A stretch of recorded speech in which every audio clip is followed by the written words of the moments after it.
Tempo वाला की गाना हमारा से 6 साल पहले गौले रहनी। रात भर संगे सुताई से जना कैसे तू करबू माना गोरी। गाना के धुन कंपोजिंग हमारे रहे और बहुत सारे गायक लोग गौले बा।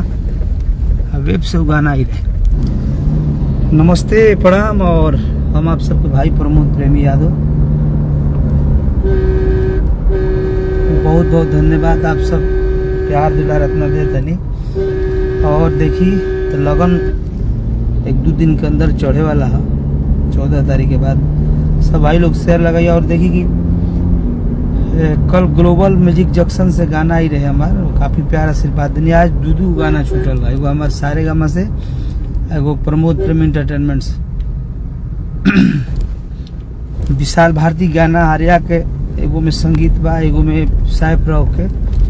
तो आप सब प्यार आशीर्वाद यही तरह बन रखी। और बहुत जल्द गाना के वीडियो टेम्पू वाला की गाना हमारा से 6 साल पहले गौले रहनी।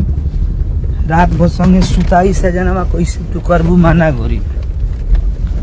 गाना के धुन कंपोजिंग हमारे रहे और बहुत सारे गायक लोग गौले बा। वेब से गाना आई रहे। बहुत ही प्यारा सॉन्ग विशाल के गाना है और साइफ राव का संगीत। जादव जी भादो में पंखा लगोली।